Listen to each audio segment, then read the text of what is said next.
Welcome back, guys, to another Android development tutorial. Today we'll be talking about fragments and how to integrate them into your projects.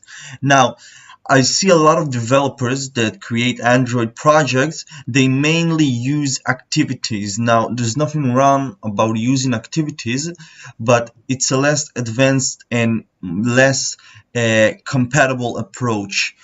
Now, that's due to the fact that fragments is it's a way for us to support different devices, different screen sizes, allow us to create a more modular code, divide the user interface into different classes so it's more maintainable, and basically it's just a better approach to code.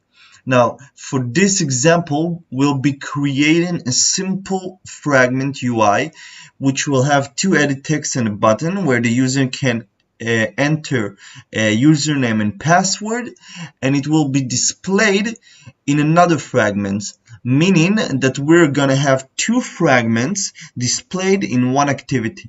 And that is one of the advantages of fragments. For example, imagine you would have a Gmail application sort of look-alike, where you have all the messages, all the emails that you received, and when you press on one of the emails, it goes into another so-called activity and shows you the email itself with all the text and content that was sent. Now, that's pretty good on smaller devices such as Samsung Note, stuff like that, I don't know. But for tablets, for example, you don't want to have the entire width and height of the screen dedicated only to showing the Gmail messages itself, and when pressing it, you go to the content. You want to see both of them, and that's something that is called master detail layout. Now, with activities, you cannot display two activities at the same time, but with fragments, you can display two fragments in the same activity at the same time.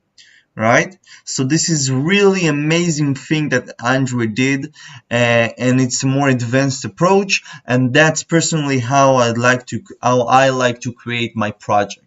So the first thing we're gonna do is we're gonna go to the main activity, to the activity main layout, and we're gonna change the constraint layout to a frame layout.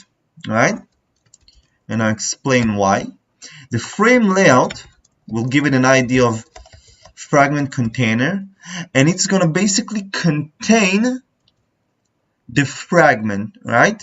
But because in our use case we want to have two fragments, what we're going to do, let's just delete the frame layout. Let's create a linear layout with the width of match parent, height of match parents. Let's give it a context of the main activity. Let's create it as a parent view group, and let's give it two frame layout.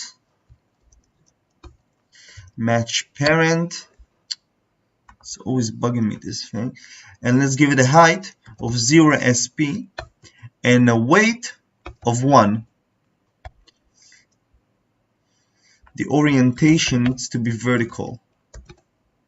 Alright, let's create one more.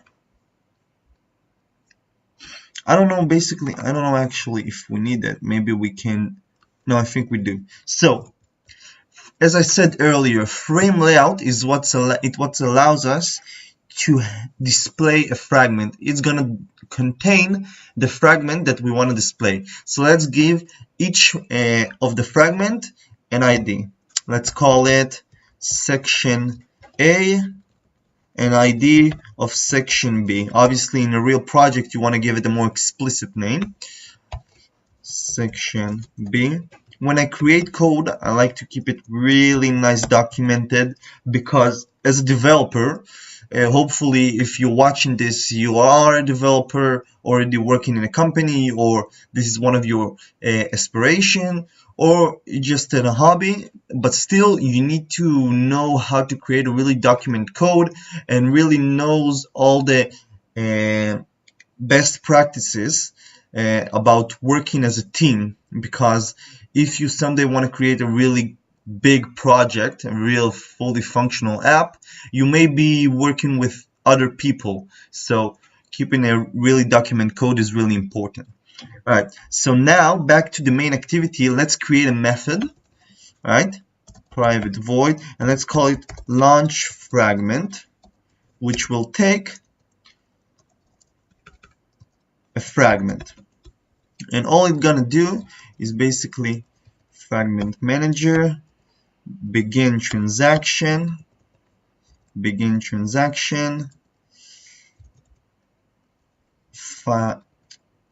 replace r.id section A.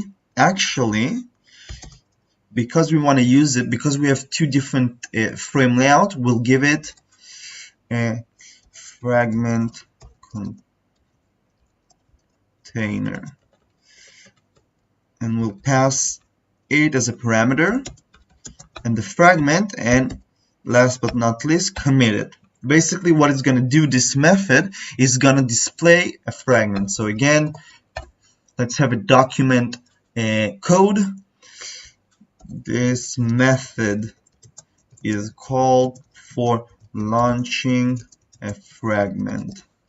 The fragment to be launched. The ID of the frame layout that will contain the fragment. Alright, so now what we basically need to do is we need to create two classes. Alright, let's call the first one section A. Obviously it's a bad name, but just for the sake of the argument, let's call it like that. And it's gonna inherit from the fragment class. Right? Now, the fragment class has a lifecycle method that is called onCreateView. Right? Now we need to override this method and return the view that we want to be displayed in our fragment. Alright, as you can see, it returns a view. And this is going to be the view that is going to be displayed in our fragment. Alright, so let's delete this row and let's create a new instance of view. Now obviously, when creating a view, we need to inflate one of the layout files. And we're going to do it by this parameter, layout inflator. So let's use it.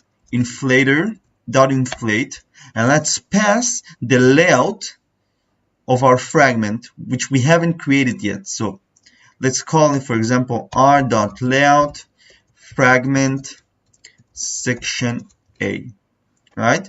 Just like activities layout, as you can see, this class is called main activity, but the layout is called activity main. It's the same with fragments. Although the fragment is called section A, we want to name the layout of it as fragment section A. We'll pass the container, which is the view group, which is going to contain the fragment, which will be this frame layout, and false parameter, which we don't need to address right now. So let's return the view. Alright, now let's create that layout. In a Windows computer, you can just press Alt Enter, Enter, and now it's a capital A. Now that's an issue. We can't give it a capital A, so let's do it like that. And we want it to be a linear layout. Right? Now this part I'm going to do fairly quickly because it's very simple. All we need to do is create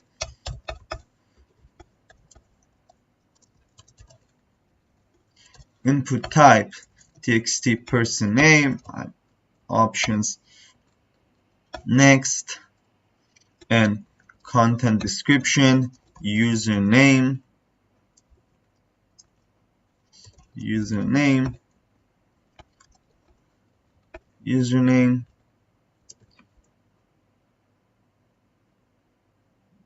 do not set both content description and an int. Alright, if you don't want to, let's not give it one. So copy paste. This will be username, and this will be password. All right, password. Int is going to be password. Let's extract it to a string, and let's change the input type to password. All right. Now all we need to do is create the button. Let's give it an ID of btn submit credentials. Let's give it a text of submit, extract to a string, btn submit credentials. Alright, so now we can address those views where we created in the fragment section A layout from this method. But Fragment does not have the method find view by ID. So what we're going to do, first of all, is just create edit text username. Let's create pointers to the field as class variables.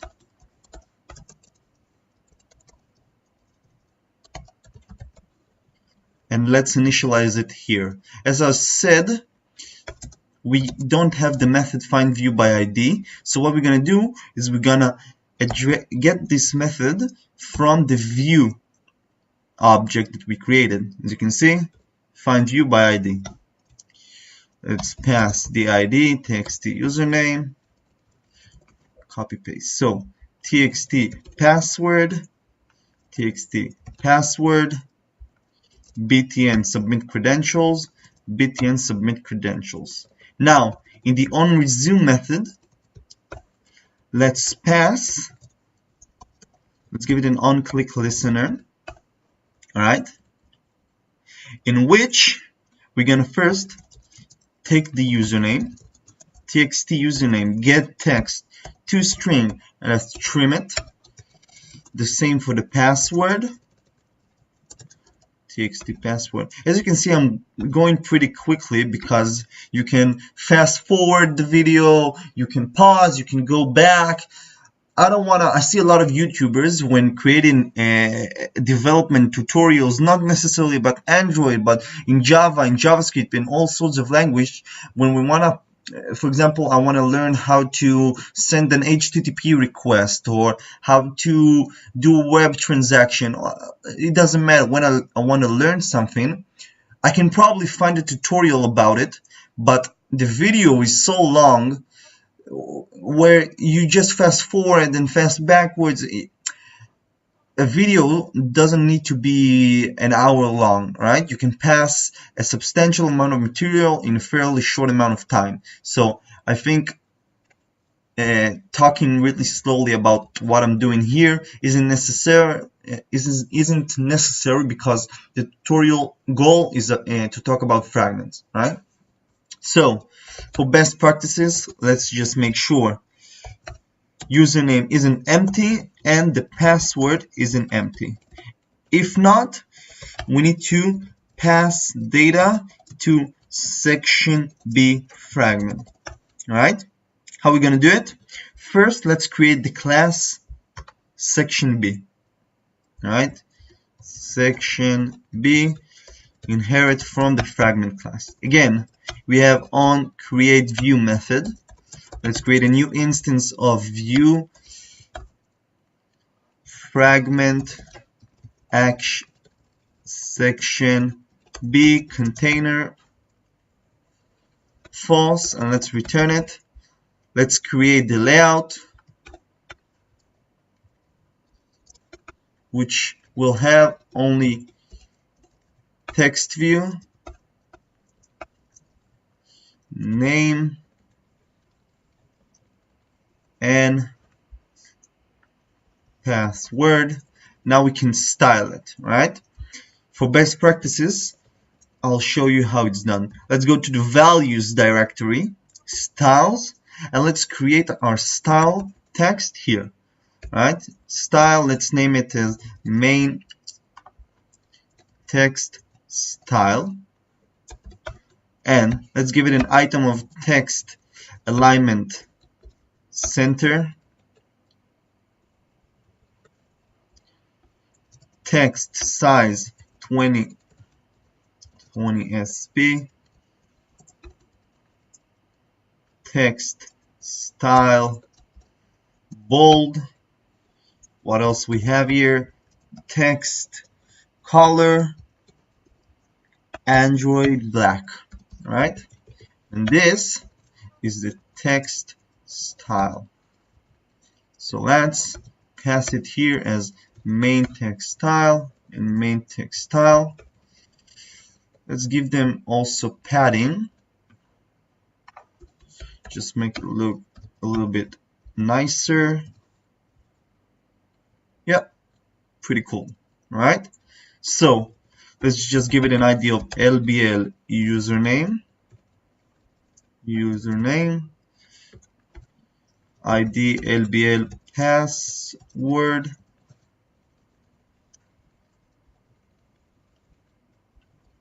right? That's it. Username, password. Let's go back to the section B and let's initialize those values. txt view LBL username equal to view find view by ID. You already know this, so let's do it pretty quickly. LBL password, LBL password. Alright, that's it. So now let's go back to section A and think about how we're gonna pass data from fragment A to fragment B. Right? So in order to do that, what we're gonna need to do is pass data from the section A to the main activity, and then from the main activity to section B, right? And the way it's going to be done is by a interface. Let's create an interface and let's call it passable. It's going to be an interface and it's going to have a method void new credentials. Yeah. And it's going to have two parameters in its signature. The one is going to be a username, and the second is going to be, as you guessed, a password. Alright? Now, let's go back to section A, and let's create a class variable of the interface we just created. So now, when we have the passable interface, we can just call its method passable new credentials from here and passing the username and the password, but we haven't initialized it yet. And what are we going to initialize it to?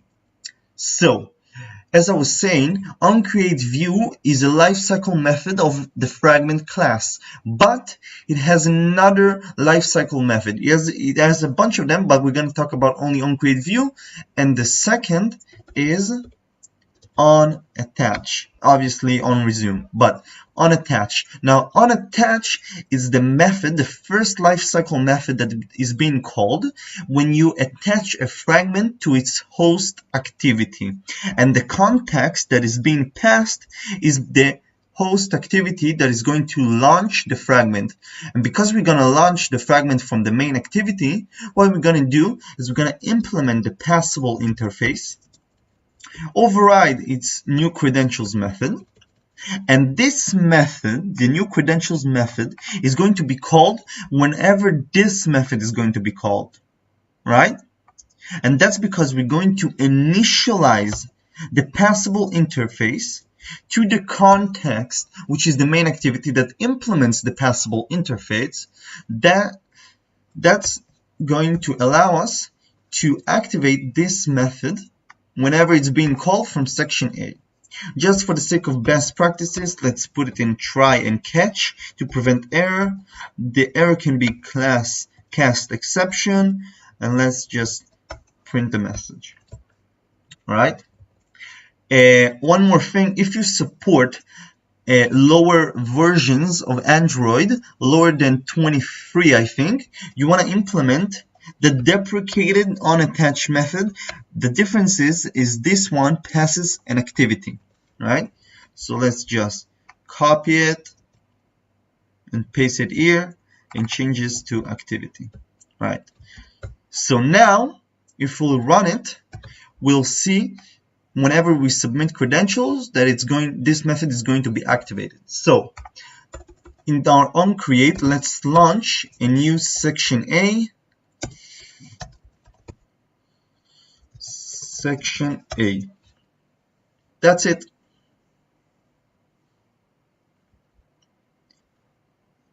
You know what? This method might be tricky, so I maybe delete it and change our code. But for now, let's just toast the username and the password. So let's run our application and see if it works. Hopefully we won't get any errors. For the meantime, I'll close some stuff here.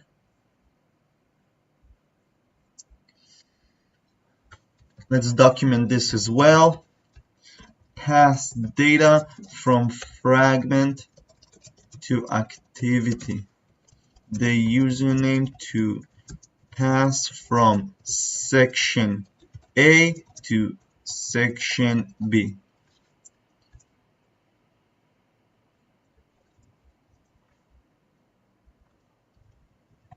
This is really, you maybe think this is silly and not important, but it's actually very important to document your code. It's going to be really important if you want to have a career in development. So let's give it a try. Let's give it a name of Donald Trump. Submit it. As you can see, Donald Trump. But we want to display it here in the section B fragment, but as you can see in our code, we haven't launched it already. So what we need to do is launch it and pass data to it, and that's the issue, as I said, that we're gonna have in this method, because we need to pass data to the fragment.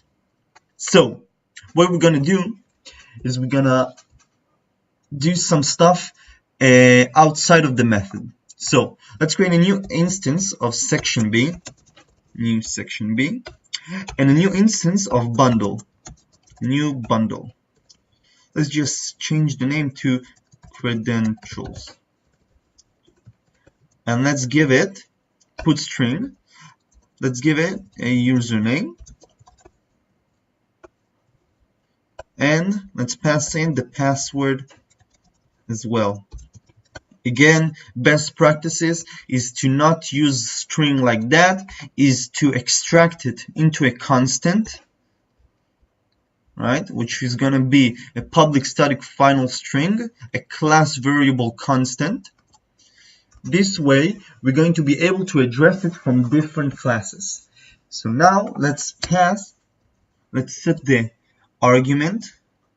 set arguments to the credentials. And let's call the launch method on the section B, and let's pass the section B frame layout. So now in the section B, what we're going to do is we're gonna bundle credentials get arguments, right? So let's make basically an unnecessary check, but for the sake of good practice, let's just make sure credential equals to get arguments.